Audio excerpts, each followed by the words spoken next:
आप देख रहे हैं एसडीएम न्यूज़। मैं हूं रियाज अंसारी। इस वक्त मैं महाराष्ट्र के तारीखी शहर औरंगाबाद से बात कर रहा हूं और आज मैं यूनिवर्सिटी के गेट के ठीक सामने, जिसको मराठवाड़ा विद्यापीठ भी कहा जाता है, यहां पर मौजूद हो। और आप देख सकते हैं ठीक पिंडाल के सामने all India Muslim education development council के अध्यक्ष मुजीब खान साहब मौजूद हैं। वो हड़ताल पर है। चलिए जानना चाहते हैं कि वो क्या मकासद लेकर, क्या मुद्दे लेकर बैठे हैं। सर, हमारे चैनल में आपका स्वागत है। खैर मकदम। सर, आप क्या कहेंगे? बहुत बहुत शुक्रिया। मैं आपको ये बताना चाहता हूँ कि मैं एक्चुअली ये जो मेरी लड़ाई है मुस्लिम एजुकेशन के लिए, बिलो पॉवर्टी लाइन की, ये जो है ना, मैं एक्चुअली मुस्लिम रिजर्वेशन के लिए मैं तो बहुत लड़ाई लड़ा। 2011 में प्राइम मिनिस्टर को मिला, 2013 में जो हमारे माइनॉरिटी मिनिस्टर थे सलमान खुर्शीद को, उनको मिला। बाज़ाब्ता जो है मैं पत्र व्यवहार हुआ कि भाई आप हमारे को जो है कितने दुनिया किस्म की जो है कमेटी बनी, चेयरमैन बने, दुनिया भर के रिपोर्ट्स आए, इम्प्लीमेंट करिए। मुसलमान बहुत बुरे हालात में हैं, बद से बदतर है। तो हम तो उस टाइम जो यूपीए सरकार 1 और 2 थी, ये मांग कर रहे थे कि भाई मुस्लिम को एजुकेशन में रिजर्वेशन दो, मुस्लिम की हालात ख़राब है, आपके ही पास रिपोर्ट है।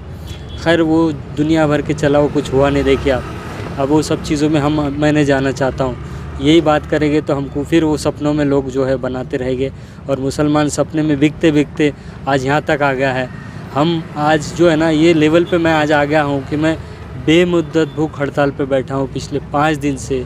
मेरा एक ही मकसद है कि मेरा हर भाई, ऑटो चलाने वाला भी, बस चलाने वाला भी, ट्रक चलाने वाला भी, पान टपरी वाला भी, होटल में काम करने वाला भी, मज़दूर करने वाला भी, उसके बच्चे पढ़े, उनको गवर्नमेंट एजुकेशन फ्री करे।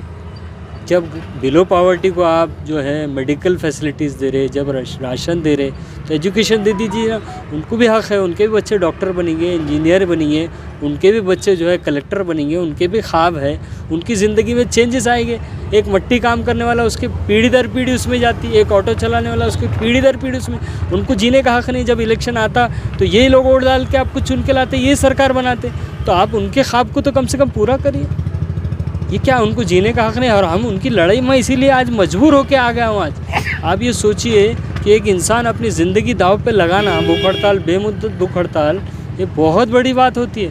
तो मैं अपनी ज़िंदगी दाव पे लगा रहा हूँ। अरे भाई जाग जाइए यार, कब तो समझेंगे, कब समझेंगे?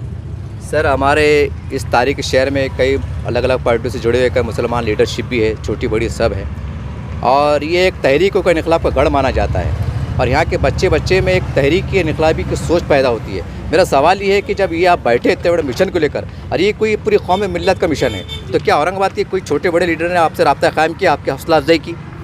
बड़े अफसोस का मुकाम है। देखिए, मैंने वही कहा है आपको कि जज्बातों का शहर है यहाँ। ये मराठवाड़ा की राजधानी है, तारीख़ी शहर है।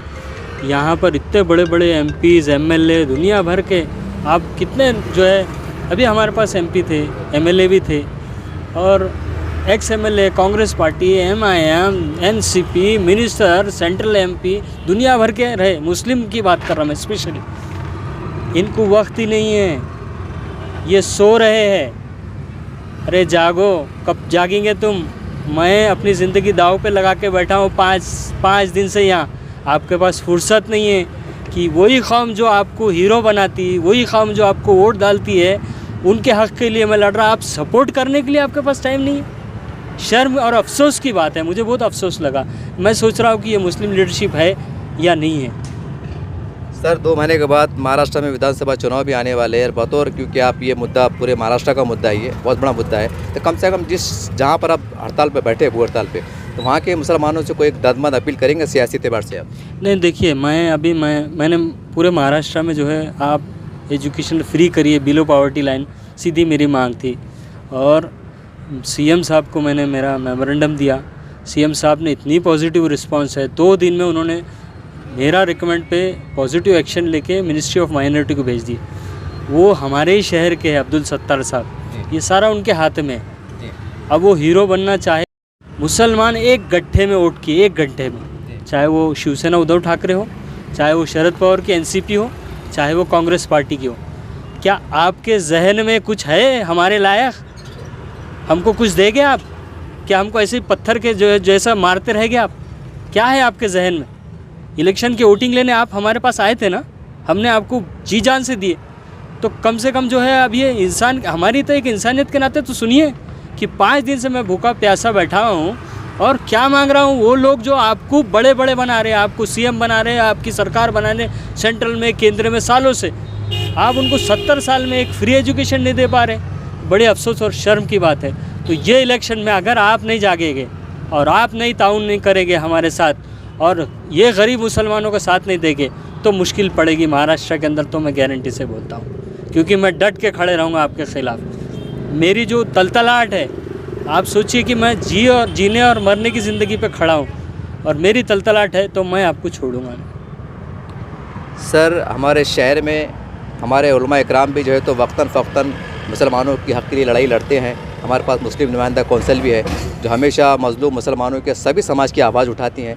आप इतने बड़ा मिशन लेके बैठे हैं, क्या उनके ज़िम्मेदारों से आपकी फ़ोन पे बात हुई या उनके किसी ज़िम्मेदारों ने आपसे रब्ता कायम किया कि भाई आपका क्या हम कुछ आपसे मदद कुछ?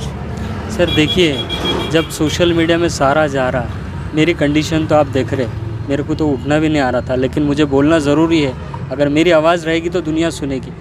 तो यही है ना भाई, आप जितने भी हमारे तंजीम हैं, आप और मैं अलग नहीं हूँ, मैं एक आम आदमी बन के बैठा हूँ। तो मेरे साथ तो आपको खड़े रहना पड़ेगा। क्या मैं आपको दावत दे के बुलाऊँ क्या?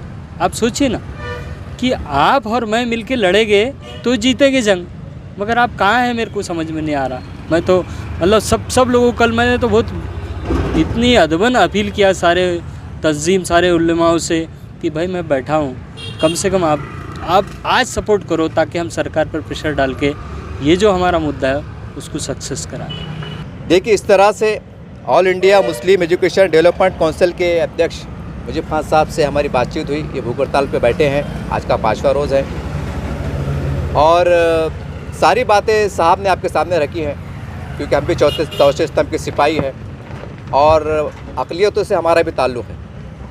बड़े अफसोस की बात है कि एक बंदा जो किसी सियासी पार्टी से इसका ताल्लुक़ नहीं हो, वो यहाँ पर एक समाज के लिए बैठता है। तो हमारे पास इतने सियासी अखलाक भी नहीं है कि हम यहाँ पर आके 10 मिनट बैठे। बहुत दुख की बात है। और हम ये कहते हैं कि मुसलमानों से इंसाफ नहीं हो रहा है। क्यों इंसाफ होगा भाई आपके साथ? जब कोई बंदा आवाज़ उठाता है तो आपके लिए 10 मिनट टाइम नहीं रहता है कि हम आपके साथ में हैं। आज औरंगाबाद नाम बचाने के वास्ते कि समझ नगर नहीं होना चाहिए, सुप्रीम कोर्ट तक लड़ा जा रहा है एक नाम बचाने के लिए, जबकि अगर वो नाम बच भी जाए तो माफ़ी के साथ कह रहा हूँ, कोई मुसलमान का फ़ायदा होने वाला नहीं है। लेकिन ये बंदा अगर जीत जाता है, लाखों मुसलमानों का फ़ायदा होगा। ये एहसास नहीं है, ये सियासी शऊर नहीं है आपको। बहुत दुख की बात है। क्यों अल्लाह ताला आपकी मदद करेगा? क्यों जूते नहीं खाएंगे? क्यों जलील नहीं होंगे? क्यों रुसवा नहीं होंगे? अरे अखलाकी तौर से भी नहीं आ सकते। जब मैं बैठा तो मुझे शर्मिंदगी हो रही थी। अखलाकी तौर से भी नहीं आ सकते। और क्या तो बोले ये बुजुर्गान औलिया का शहर, इनकलाबी शहर, तारीख़ी शहर, यहाँ तो तारीख़ें उठती है, इनकलाब बर्पा होते हैं। और ये इनकलाब जो समाज के लिए बैठा है, वो इनकलाब दम तोड़ रहा है। और आप अपने आप को जो है तो एक वो मानते हैं, लीडर मानते हैं, पार्टी के सरबराह मानते हैं। आप आ नहीं सकते। यहाँ पर अगर कोई एक मस्जिद का मीनार टूट जाता, मैं एक मिसाल देने की कोशिश कर रहा हूँ, कोई एक मीनार का टूट जाता, कोई बिल्डोजर चढ़ता, पूरे औरंगाबाद शहर में आग लगती, पूरे लोग दौड़े दौड़े चले आते, नारे तकबीर अल्लाह को सदा बुलंद होती। ये है हमारे पास शऊर। लेकिन जहाँ पर संविधान ने, कानून ने आपको एक अधिकार दिया है, वो लड़ते हैं, बैठते हैं, तो आपका ज़मीर जिंदा नहीं होता है। कैसी सोच के मालिक है आप? कैसी जज्बाती सोच के मालिक है आप? सारी दुनिया देख रही है। और क्या कहते हैं, 950 साल हुकूमत करे हमने। अरे काय की खाक हुकूमत करे? अरे उन्होंने तो बहुत अच्छा काम करके गए, आपको संभालना भी नहीं आ रहा है, आपको सियासी शौर भी नहीं है। कहने का मेरा मुख्तसर मतलब ये है, तमाम लोगों से, सियासी पार्टियों से, तमाम मुसलमानों से और तमाम सेकुलर पार्टियाँ, तमाम हिंदू हमारे कायद जो कहते हैं कि मुसलमानों से हम इंसाफ करने वाले, आप आइए। कब आएंगे आप? जब इलेक्शन में आएंगे, टोपियाँ पहनेंगे, हार पहनेंगे, सुरखुरमा पीएंगे, सलाम वालेकुम करेंगे, पेटे मुड्ढे देंगे। ये धंधे बंद कीजिए आप, मुसलमानों को गुमराह करना बंद कीजिए आप। याद रखिए, अगर ये इस तरह के लोग मायूस हो गए, आने वाला वक्त बहुत बेकार हो सकता है। मुसलमान के आगे पीछे खाइए, पीछे सामने कुआ पीछे खाइए, मरता क्या नहीं करता याद रखिए। आपका सियासी तौर पर बेड़ा गर्क करने की ताकत रखते हैं, याद रखिए। मैं तमाम मुसलमानों को गुजारिश करता हूँ, अगर आपका ज़मीर जिंदा है, मैं आपसे अखलाकी अपील कर रहा हूँ और हमारे काबिल एहतराम उलमा इकराम से, मुस्लिम नुमाइंदा कौंसिल ज़िम्मेदार आपसे भी अपील कर रहा हूँ, आइए। जैसा नाम बचाने के वास्ते आप संघर्ष कर रहे हैं, सर जोड़ के बैठ रहे हैं, ये काय के लिए बैठे भाई? ये काय के लिए बैठे? हज़ारों लाखों मुसलमानों की गरीब ज़िंदगी का मसला है, सियासत का मसला है, उनके मुस्तकबिल का मसला है। आइए, उठिए, उठिए, देखिए, याद रखिए, जब इस तरह के लोग दम तोड़ देंगे, हौसला हार जाएंगे, याद रखिए कोई पुरसान हाल नहीं रहेगा। लोग कहेंगे यार क्यों बढ़े, वो साहब बैठे थे, कोई नहीं आया, कोई नहीं आया, कोई नहीं आया, मारे मारे फिरेंगे, कोई ऊपर वाला आपके साथ। याद रखिए, जब ऊपर वाले की लाठी चलती है ना, कोई पुरसान हाल नहीं होता है। मैं उम्मीद करता हूँ आप जागेंगे, जागिए, खुदा जागिए, नहीं तो लोग ज़माना आप पे हंसेगा, हंसेगा, हंसेगा, और ये जिल्लत दिन से बढ़ती जाएंगी। उम्मीद करता हूँ कि तमाम लोग जागेंगे। जैसा ये वीडियो वायरल होगा, आप आइए, अरे अपने आप को जिंदा है बोल के, हमारे पास शऊर जिंदा है, अक्ल सलीम जिंदा है, सियासत जिंदा है, वो तो बता दीजिए, क्या नहीं होगा, बात की बात है। उम्मीद करते हैं कि आप जागेंगे, वरना ज़माना आपका तमाशा पहले भी देखता रहा है, आगे भी देखते रहेगा। देखते रहिए आप चैनल को। जय हिंद, जय महाराष्ट्र।